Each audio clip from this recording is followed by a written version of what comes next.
Son documentos verdaderamente enormes, muy importantes, muy graves, y no se puede en 10 minutos exponer dos temas enormes.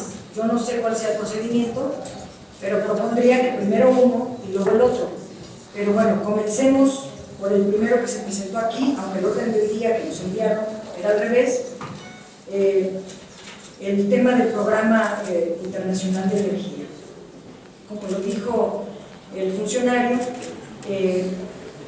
desde 1974 está este acuerdo sobre un Programa Internacional de Energía con los entonces países miembros de la OSD.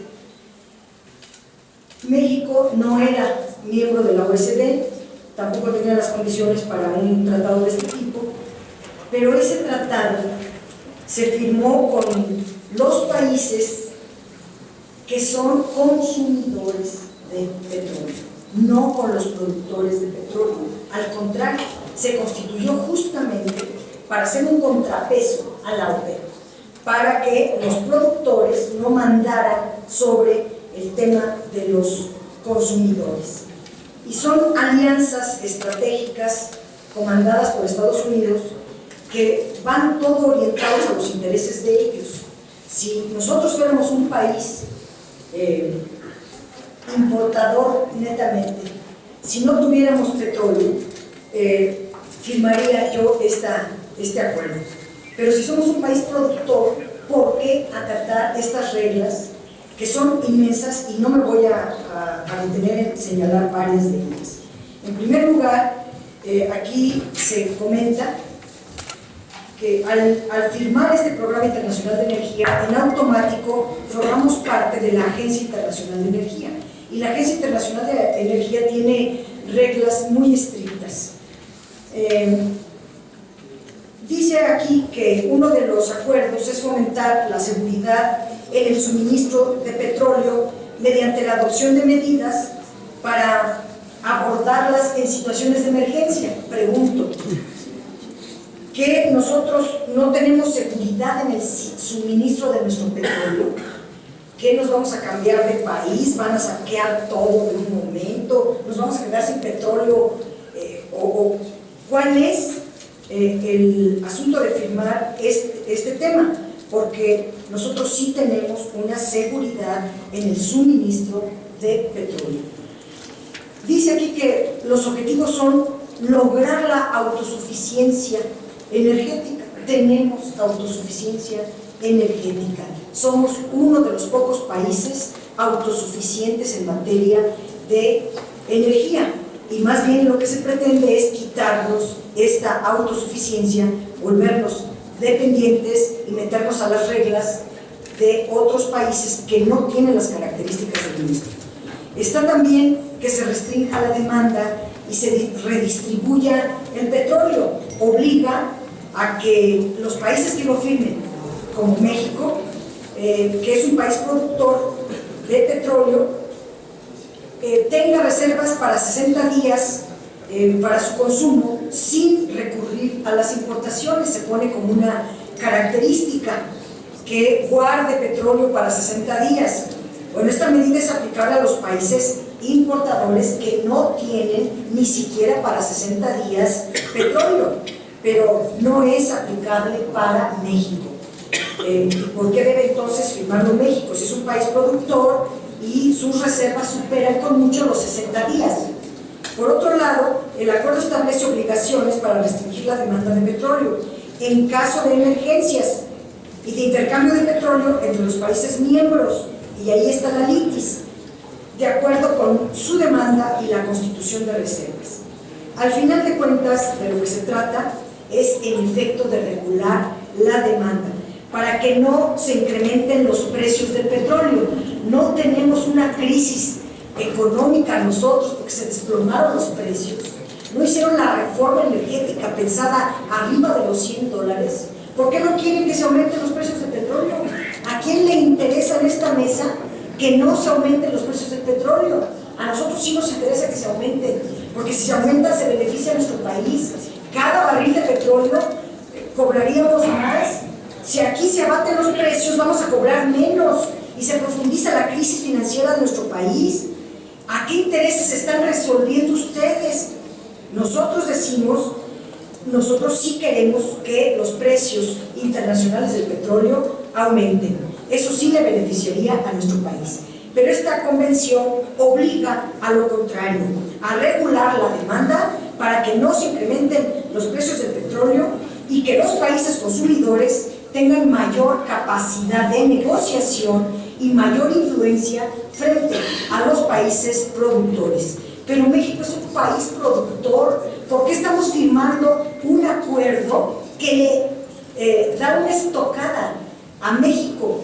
¿Por qué estamos firmando algo que ayuda a los países no petroleros en su capacidad de negociación para que tengan mejores condiciones de negociación petrolera y mayor influencia en contra de nosotros? Bueno, esto además obliga a propiciar un intercambio de petróleo entre los países miembros. La incorporación de México a la Agencia Internacional de Energía es más benéfica para los países consumidores que para México, ya que nosotros somos un país productor de petróleo y en ese sentido las reservas de México pudieran pasar a ser, fíjense bien, reservas estratégicas de los 30 países que son los miembros de la agencia. ¿Cuál es el beneficio para México? Además, este acuerdo, ¿cómo le llaman ustedes? Bueno, el Programa Internacional de Energía obliga más bien a proporcionar información sobre las empresas petroleras, sobre su estructura corporativa, financiera, inversiones de capital, los términos de los acuerdos para acceder a las fuentes de petróleo crudo, existencias, costos, precios, entre otras. Se recalca que es responsabilidad de cada país facilitar la información al resto de los países para garantizar la competencia. ¿De qué competencia estamos hablando? La apertura de la información sobre las empresas petroleras que operan en el país a todos los miembros de la Agencia Internacional de Energía puede utilizarse con fines ajenos al propio acuerdo. El miembro más importante de esta agencia es Estados Unidos, lo que pudiera limitar la soberanía energética de nuestro país, porque todo esto viene de allá y además, entre otras disposiciones, abre la posibilidad de que cualquier país miembro solicite directamente a las empresas información que considere relevante.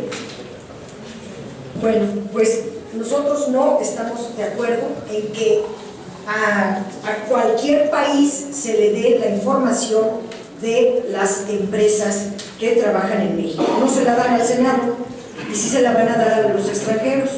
Por otro lado, se prevé la creación de un grupo permanente de cooperación a largo plazo que examinará a los países, fíjense bien, nos van a supervisar, a examinar, a ver si pasamos la prueba en las siguientes cosas. 1, la conservación de energía, o sea, si estamos guardando reservas. 2, no para México, que sería bueno guardarlas, sino para los 30 países miembros de esta agencia de la OSD. El desarrollo de otras fuentes de energía, carbón, gas natural, energía nuclear o la hidroeléctrica. También sobre el desarrollo e investigación en materia de energía, específicamente la energía solar, administración de desechos radioactivos, fusión termonuclear, la seguridad nuclear, la utilización del calor residual, la conservación de la energía y el enriquecimiento de uranio. Parte de estos temas vienen en el siguiente tema, así que mejor los voy a comentar allá. Y entonces yo el comentario que haría a todo esto es que si el propósito es únicamente la cooperación para un mejor desempeño del sector energético, como lo dijo el funcionario, pues pudiera ser benéfico para México, como él lo dice.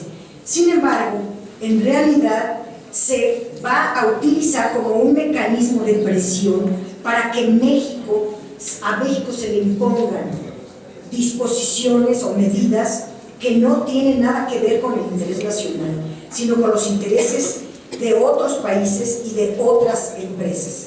Por otro lado, este proyecto de dictamen dice que la membresía de México al acuerdo sobre el Programa Internacional de Energía y en consecuencia a la Agencia Internacional de Energía les brindará beneficios tangibles. Quisiera que nos dijeran uno al menos. Dicen aquí que son beneficios tangibles los siguientes: el derecho a participar en la Junta de Gobierno. Oigan, si somos países de la OECD, ni modo que estemos ahí, no estemos en la Junta de Gobierno. Bueno, a través de lo cual se podría incidir en la adopción y diseño de políticas. O sea, se puede opinar, se puede participar en el intercambio de mejores prácticas, que va a tener acceso a las bases de datos específicas, a la cooperación y asesoría, bla, bla, bla.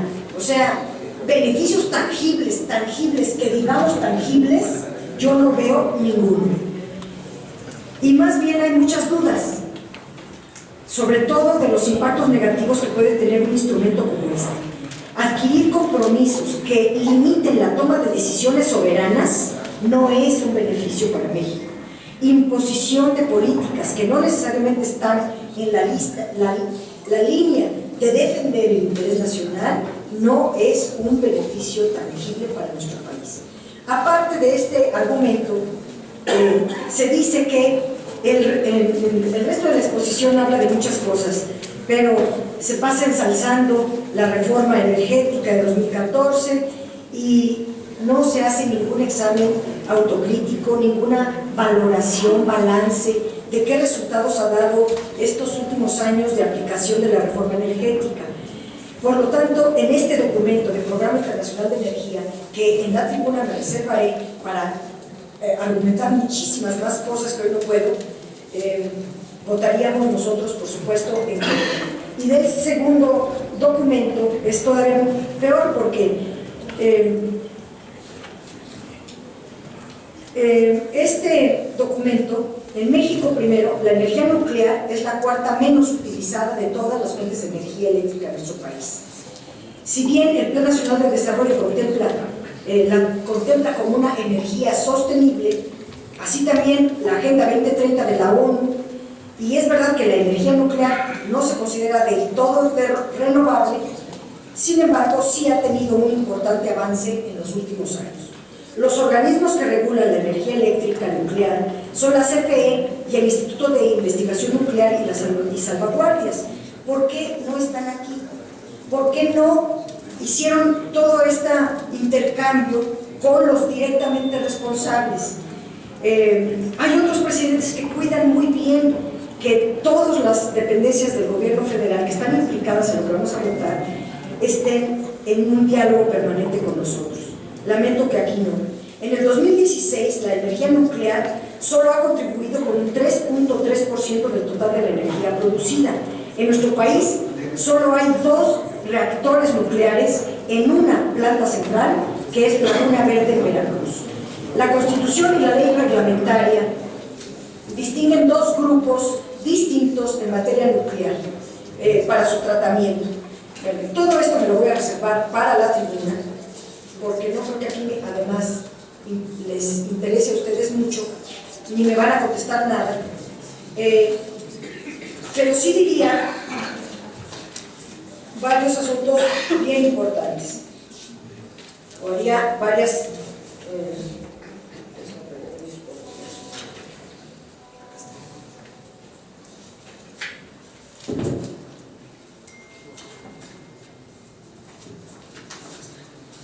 yo diría que este dictamen es notoriamente incompleto y con errores sustantivos, y haría varias preguntas.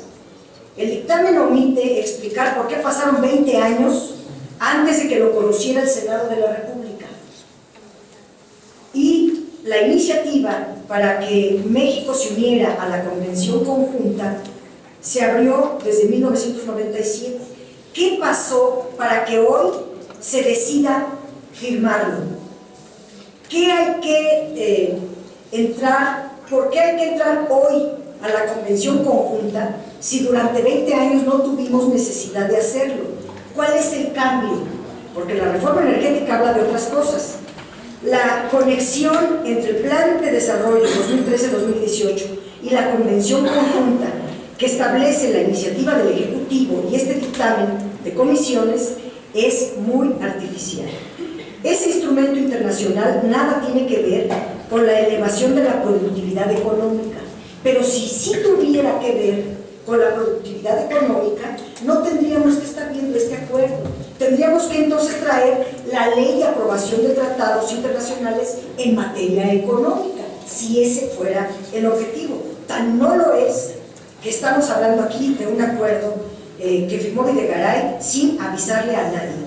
La iniciativa y el dictamen indican que la convención conjunta constituiría el mecanismo idóneo para alcanzar y mantener el alto grado de seguridad en la gestión de combustible gastado y los desechos radioactivos. Sin embargo, no dicen nada de cuál es la situación actual en materia de seguridad nuclear. No se hace ninguna mención en su diagnóstico técnico llevado a cabo por la Comisión Nacional de Seguridad Nuclear y las salvaguardias. No se muestra ningún indicador, tampoco se hace un diagnóstico que indique insuficiencias en la ley o en la regulación que vayan a ser subsanadas a partir de que México pueda firmar esta convención conjunta. El argumento central del dictamen es la necesidad de crecimiento de la industria eléctrica con base en reactores nucleares y la gestión de los desechos radioactivos y del combustible nuclear gastado que resulten. Sin embargo, el gobierno no cuenta con ningún plan sólido y creíble de expansión del sector eléctrico mediante la energía nuclear, más allá de que una o dos centrales que existen desde hace 20 años. Y si nos vamos a la discusión de la reforma energética, cuando abordamos este tema, lo único que trae el gobierno son esa planta de Laguna Verde. La Constitución reserva la energía nuclear para el Estado. La pregunta aquí es, ¿de dónde va a sacar dinero el gobierno para construir el parque de centrales nucleares si tan solo una de esas instalaciones cuesta 2.000 o 4.000 millones de dólares? Ahora, si México no tiene, y por eso hicieron la reforma energética, entonces van a traer a privados para que inviertan en la energía nuclear, sí, pero eso implica haber reformado los artículos constitucionales que no se modificaron. No se modificó ni el artículo 25 constitucional ni el 28 constitucional. El artículo 28 constitucional contempla las actividades estratégicas para el Estado, en las cuales solo podrán participar la CFE con la opinión del Instituto de Investigaciones Nucleares y de las universidades de investigación. Y el artículo 25 constitucional contempla las actividades prioritarias para el Estado, en la cual podría participar el sector público, el sector social y en efecto el sector privado, aunque solo puedan usar reactores nucleares el sector público. Acuérdese que cuando discutimos estas reformas constitucionales desde 2013, no se modificó este apartado. Entonces, si no van a ser los privados, porque eso sería violatorio de la Constitución, y si la CFE no cuenta con 4.000 millones de dólares, ¿para qué estamos firmando este acuerdo?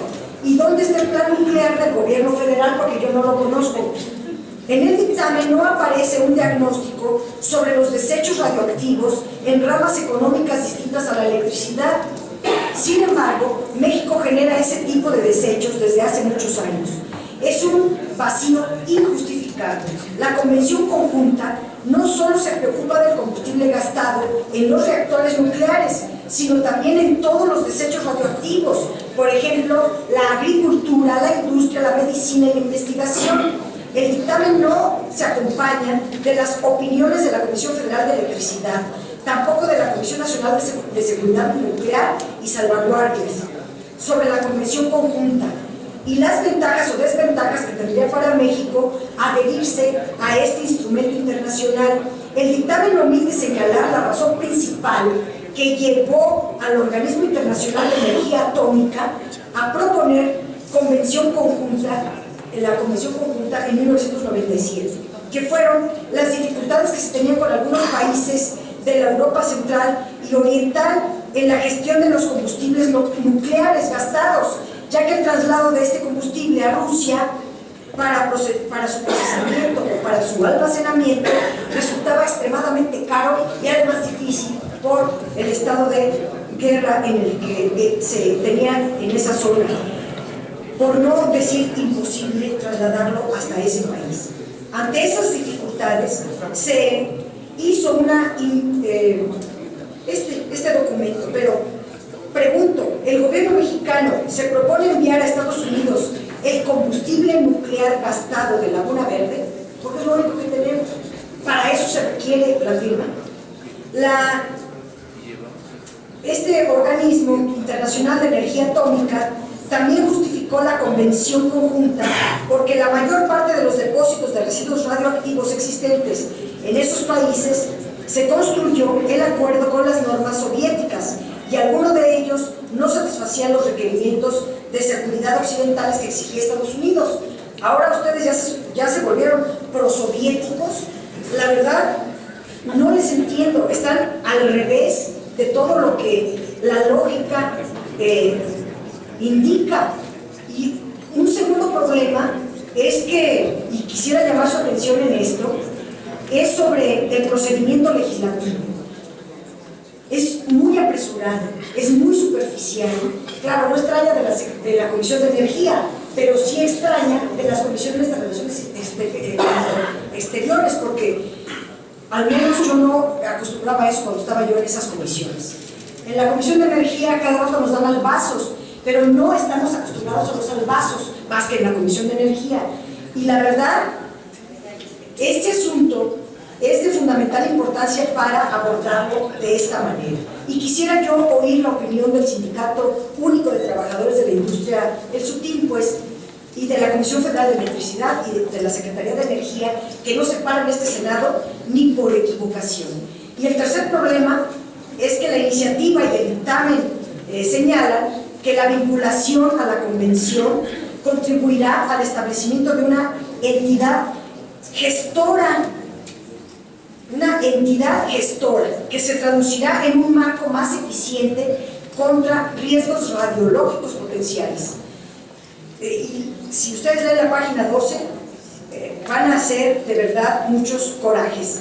Entonces yo pregunto, ¿realmente se plantea crear un nuevo organismo en materia de seguridad nuclear? La central nuclear de Laguna Verde está certificada por el Organismo Regulador Nuclear de México, por la Comisión Nacional de Seguridad Nuclear y Salvaguardias. La Secretaría de Energía otorgó las licencias para la operación comercial de una unidad el 29 de julio de 1990 y la unidad 2 el 10 de abril de 1995. Fíjense desde cuándo está. Y no tenemos más que una. Además, está sujeta a la supervisión de organismos nacionales e internacionales que tienen como objetivo asegurar que se cumpla con las regulaciones necesarias para operar de forma segura. A estas alturas, ¿de qué servirá crear otro órgano regulador si tenemos tres y de los tres no se hace uno? La Comisión Nacional de Seguridad Nuclear y Salvaguardias es un órgano desconcentrado de la Secretaría de Energía con funciones asignadas por la ley reglamentaria del artículo 27 constitucional en materia nuclear que se crea. Además de responder a los compromisos y requerimientos internacionales en las áreas de seguridad nuclear, radiológica y física, así como de salvaguardias. En fin, tengo muchas preguntas. ¿Cómo se va a hacer para la vigilancia? ¿Qué va a pasar con el artículo 27 constitucional en materia nuclear? ¿Cómo se van a evaluar y autorizar las bases de emplazamiento, los diseños? Son hojas y hojas llenas de observaciones que me voy a reservar para la tribuna, pero yo diría, Presidenta, que si bien estamos al final del periodo ordinario, da tiempo para que las cosas se hagan bien. Que vengan aquí los funcionarios, expliquen bien, no los 3 minutos que de manera genérica se dijeron hoy, y se pueda hacer un estudio de los dos instrumentos internacionales, porque ambos son muy perjudiciales para nuestro país. Desde luego, nuestro voto será completamente y muy conscientemente